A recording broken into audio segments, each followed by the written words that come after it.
السلام علیکم ورحمۃ اللہ وبرکاتہ۔ کیسے ہیں آپ سب؟ امید ہے کہ خیریت سے ہوں گے۔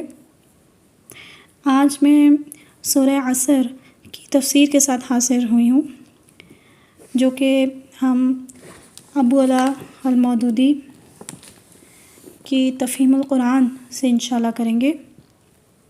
سورہ عصر کا جو لب لباب ہے وہ میں نے آپ لوگوں سے اپنی پرانی ویڈیو میں بیان کیا ہے۔ اگر آپ وہ دیکھنا چاہتے ہیں تو آپ ضرور میرے چینل پہ وہ ویڈیو دیکھیں، وہ اویلیبل ہوگی۔ ابھی ہم انشاءاللہ اس کی تفسیر شروع کرتے ہیں۔ سورہ عصر ایک بہت ہی خوبصورت 3 آیات پر مشتمل سورت ہے۔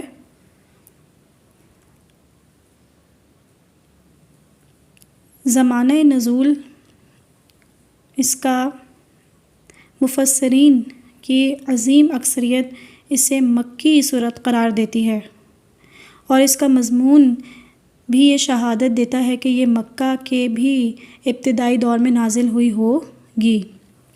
موضوع اور مضمون اگر ہم لوگ اس کا دیکھیں تو اس میں بالکل 2 ٹوک طریقے سے بتا دیا گیا ہے کہ انسان کی فلاح کا راستہ کون سا ہے اور اس کی تباہی و بربادی کا راستہ کون سا۔ امام شافعی نے بہت صحیح کہا ہے کہ اگر لوگ اس صورت پر غور کریں تو یہی ان کی ہدایت کے لیے کافی ہے۔ صحابہ کرام کی نگاہ میں اس کی اہمیت کیا تھی، اس کا اندازہ اس بات سے کیا جا سکتا ہے کہ حضرت عبداللہ بن حصن الدارمی ابو مدینہ کی روایت کے مطابق اصحاب رسول صلی اللہ علیہ وآلہ وسلم میں سے جب 2 آدمی ایک دوسرے سے ملتے تو اس وقت تک جدا نہ ہوتے جب تک ایک دوسرے کو سورہ عصر نہ سنا لیتے۔ تو اب ہم اس کی تفسیر کا باقاعدہ آغاز کرتے ہیں۔ ہم نے زمانہ نزول اور جو موضوع اور مضمون ہے وہ ہم نے اس کا بتا دیا ہے۔ اس کا جو نام ہے سورہ عصر کا وہ اس کی پہلی آیت سے لیا گیا ہے، والعصر سے، جس میں اللہ تعالیٰ نے زمانے کی قسم کھائی ہے، جس میں اللہ تعالیٰ نے وقت کی قسم کھائی ہے۔ بسم اللہ الرحمن الرحیم۔ والعصر ان الانسان لفی خسر الا الذین آمنوا وعملوا الصالحات وتواصوا بالحق وتواصوا بالصبر۔ ترجمہ: زمانے کی قسم، انسان در حقیقت بڑے خسارے میں ہے، سوائے ان لوگوں کے جو ایمان لائے اور نیک اعمال کرتے رہے اور ایک دوسرے کو حق کی نصیحت اور صبر کی تلقین کرتے رہے۔ اس کی تفسیر شروع کرتے ہیں۔ اس صورت میں زمانے کی قسم اس بات پر کھائی گئی ہے کہ انسان بڑے خسارے میں ہے، اور اس خسارے سے صرف وہی لوگ بچے ہوئے ہیں جن کے اندر یہ 4 صفات پائی جاتی ہیں، اور وہ کون کون سی ہیں؟ ایمان، عمل صالح، ایک دوسرے کو حق کی نصیحت کرنا، اور چوتھی ہے ایک دوسرے کو صبر کی تلقین کرنا۔ اب ہم ہر جز کو الگ الگ کریں گے، اس پہ غور کریں گے انشاءاللہ۔ اللہ تعالیٰ نے مخلوقات میں سے کسی چیز کی قسم اس کی عظمت یا اس کے کمالات و عجائب کی بنا پر نہیں کھائی، بلکہ اس بنا پر کھائی ہے کہ وہ اس بات پر دلالت کرتی ہے جسے ثابت کرنا مقصود ہے۔ پس زمانے کی قسم کا مطلب یہ ہے کہ زمانہ اس حقیقت پر گواہ ہے کہ انسان بڑے خسارے میں ہے، سوائے ان لوگوں کے جن میں یہ 4 صفات پائی جاتی ہوں۔ زمانے کا لفظ گزرے ہوئے زمانے کے لیے بھی استعمال ہوتا ہے اور گزرتے ہوئے زمانے کے لیے بھی، جس میں حال در حقیقت کسی لمبی مدت کا نام نہیں ہے۔ اس لیے دونوں طرح کے زمانے اس کے مفہوم میں شامل ہیں۔ گزرے ہوئے زمانے کی قسم کھانے کا مطلب یہ ہے کہ انسانی تاریخ اس بات پر شہادت دے رہی ہے کہ جو لوگ بھی ان صفات سے خالی تھے وہ بالآخر خسارے میں پڑ کر رہے۔ اور گزرتے ہوئے زمانے کی قسم کھانے کا مطلب سمجھنے کے لیے پہلے یہ بات اچھی طرح سمجھ لیجئے کہ جو زمانہ اب گزر رہا ہے وہ دراصل وہ وقت ہے جو ایک ایک شخص اور ایک ایک قوم کو دنیا میں کام کرنے کے لیے دیا گیا ہے۔ اس کی مثال اس وقت سی ہے جو امتحان گاہ میں طالب علم کو پرچے حل کرنے کے لیے دیا جاتا ہے۔ یہ وقت جس تیز رفتاری کے ساتھ گزر رہا ہے اس کا اندازہ تھوڑی دیر کے لیے اپنی گھڑی میں سیکنڈ کی سوئی کو حرکت کرتے ہوئے دیکھنے سے آپ کو ہو جائے گا۔ حالانکہ ایک سیکنڈ بھی وقت کی بہت بڑی مقدار ہے۔ امام رازی رحمۃ اللہ نے کسی بزرگ کا قول نقل کیا ہے کہ میں نے سورہ عصر کا مطلب ایک برف فروش سے سمجھا جو بازار میں آواز لگا رہا تھا کہ رحم کرو اس شخص پر جس کا سرمایہ گھلا جا رہا ہے، رحم کرو اس شخص پر جس کا سرمایہ گھلا جا رہا ہے۔ اس کی یہ بات سن کر میں نے کہا یہ ہے والعصر ان الانسان لفی خسر کا اصل مطلب۔ عمر کی جو مدت انسان کو دی گئی ہے وہ برف کے گھلنے کی طرح تیزی سے گزر رہی ہے۔ اس کو اگر ضائع کیا جائے یا غلط کاموں میں صرف کر ڈالا جائے تو یہی انسان کا خسارہ ہے۔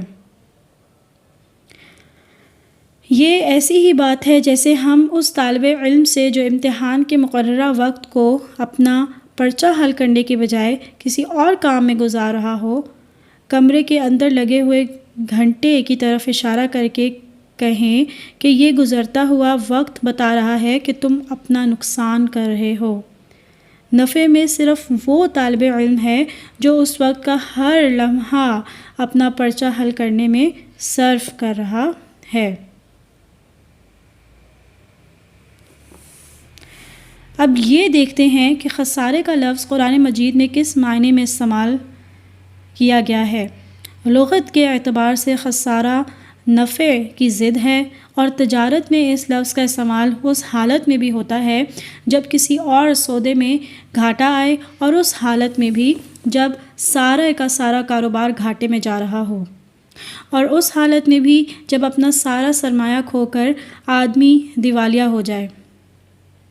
قرآن مجید اسی لفظ کو اپنی خاص اصطلاح بنا کر فلاح کے مقابلے میں استعمال کرتا ہے، اور جس طرح اس کا تصور فلاح محض دنیوی خوشحالی کا ہم معنی نہیں ہے بلکہ دنیا سے لے کر آخرت تک انسان کی حقیقی کامیابی پر حاوی ہے، اسی طرح اس کا تصور خسران بھی محض دنیوی ناکامی یا خستہ حالی کا ہم معنی نہیں ہے بلکہ دنیا سے لے کر آخرت تک انسان کی حقیقی ناکامی و نامرادی پر حاوی ہے۔ فلاح اور خسران دونوں کے قرآنی تصور کی تشریح اس سے پہلے ہم متعدد مقامات پر کر چکے ہیں۔ اس دنیا میں بھی جس چیز کا نام لوگوں نے فلاح رکھ چھوڑا ہے وہ دراصل فلاح نہیں ہے بلکہ اس کا انجام خود اسی دنیا میں خسارہ ہے، اور جس چیز کو لوگ خسارہ سمجھتے ہیں وہ دراصل خسارہ نہیں ہے بلکہ اس دنیا میں بھی وہی فلاح کا ذریعہ ہے۔ اب ہمیں ان چاروں صفات کو دیکھنا چاہیے جن کے پائے جانے پر اس صورت کی روح سے انسان کا خسارے سے محفوظ رہنا موقوف ہے۔ ان میں پہلی صفت ایمان ہے۔ اس کا اصل استعمال سچے دل سے ماننے اور یقین کرنے کے معنی ہی میں کیا گیا ہے، اور عربی زبان میں بھی اس لفظ کے یہی معنی ہیں۔ لغت میں آمن لہ کے معنی ہیں صدقہ واعتمد علیہ، اس کی تصدیق کی اور اس پر اعتماد کیا۔ آمن لہ کے کیا معنی ہیں؟ صدقہ، اس کی تصدیق کی، واعتمد علیہ، اور اس پر اعتماد کیا، اور آمن بہ کے معنی ہیں ایقن بہ، اس پر یقین کیا۔ قرآن دراصل جس ایمان کو حقیقی ایمان قرار دیتا ہے اس کو ان آیات میں پوری طرح واضح کر دیا گیا ہے۔ سورہ حجرات کی آیت نمبر 15 میں اللہ تعالیٰ فرماتا ہے انما المؤمنون الذین آمنوا باللہ ورسولہ ثم لم یرتابوا، مومن تو در حقیقت میں وہ ہیں جو اللہ اور اس کے رسول پر ایمان لائے اور پھر شک میں نہ پڑے۔ سورہ حامیم سجدہ آیت نمبر 30 میں اللہ تعالیٰ فرماتا ہے ان الذین قالوا ربنا اللہ ثم استقاموا، جن لوگوں نے کہا کہ ہمارا رب اللہ ہے اور پھر اس پر ڈٹ گئے۔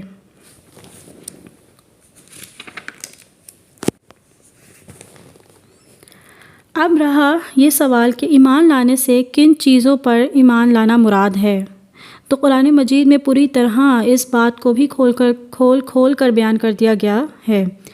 اس سے مراد اولاً اللہ کو ماننا ہے، محض اس کے وجود کو ماننا ہی نہیں بلکہ اسے اس حیثیت سے ماننا کہ وہی ایک خدا ہے، خدائی میں کوئی اس کا شریک نہیں ہے، وہی اس کا مستحق ہے کہ انسان اس کی عبادت، بندگی اور اطاعت بجا لائے، وہی قسمتیں بنانے اور بگاڑنے والا ہے، بندے کو اسی سے دعا مانگنی چاہیے اور اسی پر توکل کرنا چاہیے، وہی حکم دینے اور منع کرنے والا ہے، بندے کا فرض ہے کہ اس کے حکم کی اطاعت کرے اور جس چیز سے اس نے منع کیا ہے اس سے رک جائے۔ دوسرا، رسول صلی اللہ علیہ وآلہ وسلم کو ماننا، اس حیثیت سے کہ وہ اللہ تعالیٰ کا مامور کیا ہوا ہادی و رہنما ہے اور جس چیز کی تعلیم بھی اس نے دی ہے وہ اللہ تعالیٰ کی طرف سے ہے، برحق ہے اور واجب التسلیم ہے۔ اسی ایمان برسالت میں ملائکہ، انبیاء اور کتب الہیہ پر اور خود قرآن پر بھی ایمان لانا شامل ہے، کیونکہ یہ ان تعلیمات میں سے ہیں جو اللہ کے رسول صلی اللہ علیہ وآلہ وسلم نے دی ہیں۔ تیسرا، آخرت کو ماننا، اس حیثیت سے کہ انسان کی موجودہ زندگی پہلی اور آخری زندگی نہیں ہے بلکہ مرنے کے بعد انسان کو دوبارہ زندہ ہو کر اٹھنا ہے، اپنے ان اعمال کا جو اس نے دنیا کی اس زندگی میں کیے ہیں خدا کو حساب دینا ہے، اور اس محاسبے میں جو لوگ نیک قرار پائیں انہیں جزا اور جو بد قرار پائیں ان کو سزا ملنی ہے۔ یہ ایمان اخلاق اور سیرت و کردار کے لیے ایک مضبوط بنیاد فراہم کر دیتا ہے جس پر ایک پاکیزہ زندگی کی عمارت قائم ہو سکتی ہے۔ ایمان کے بعد دوسری صفت جو انسان کو خسارے سے بچانے کے لیے ضروری ہے وہ ہیں صالحات، نیک کاموں پر عمل کرنا۔ صالحات کا لفظ تمام نیکیوں کا جامع ہے جس سے نیکی اور بھلائی کی کوئی قسم چھوٹی نہیں رہ جاتی، لیکن قرآن کی روح سے کوئی عمل بھی اس وقت تک عمل صالح نہیں ہو سکتا جب تک اس کی جڑ میں ایمان موجود نہ ہو اور وہ اس ہدایت کی پیروی میں نہ کیا جائے جو اللہ اور اس کے رسول صلی اللہ علیہ وآلہ وسلم نے دی ہے۔ کسی ایک جگہ میں بھی قرآن میں ایمان کے بغیر کسی عمل کو صالح نہیں کہا گیا ہے اور نہ عمل بالایمان پر کسی اجر کی امید دلائی گئی ہے۔ عمل بلا ایمان پر کسی اجر کی امید دلائی گئی ہے کہ ہم نیک عمل تو کر رہے ہیں لیکن ہمارے اندر کوئی ایمان کی رتی بھی نہیں پائی جاتی تو اس عمل کا کوئی فائدہ نہیں، وہ ہمارے اعمال سارے کے سارے ضائع کر دیے جائیں گے۔ دوسری طرف یہ بھی ایک حقیقت ہے کہ ایمان وہی معتبر اور مفید ہے جس کے صادق ہونے کا ثبوت انسان اپنے عمل سے پیش کرے، ورنہ ایمان بلا عمل صالح محض ایک دعویٰ ہے جس کی تردید آدمی خود ہی کر دیتا ہے جب وہ اس دعوے کے باوجود اللہ اور اس کے رسول صلی اللہ علیہ وآلہ وسلم کے بتائے ہوئے طریقے سے ہٹ کر چلتا ہے۔ ایمان اور عمل صالح کا تعلق بیج اور درخت کا سا ہے۔ جب تک بیج زمین میں نہ ہو کوئی درخت پیدا نہیں ہو سکتا، لیکن اگر بیج زمین میں ہو اور کوئی درخت پیدا نہ ہو رہا ہو تو اس کے معنی یہ ہے کہ بیج زمین میں دفن ہو کر رہ گیا ہے۔ اسی بنا پر قرآن پاک میں جتنی بشارتیں بھی دی گئی ہیں انہی لوگوں کو دی گئی ہیں جو ایمان لا کر عمل صالح کریں، اور یہی بات اس صورت میں بھی کہی گئی ہے کہ انسان کو خسارے سے بچانے کے لیے جو دوسری صفت ضروری ہے وہ ایمان کے بعد صالحات پر عمل کرنا ہے۔ اس کے بعد یہ صورت 2 مزید صفتیں بیان کرتی ہے جو خسارے سے بچنے کے لیے ضروری ہیں، اور وہ یہ ہیں کہ ایمان لانے اور عمل صالح کرنے والے لوگ ایک دوسرے کو حق کی نصیحت اور صبر کی تلقین کریں۔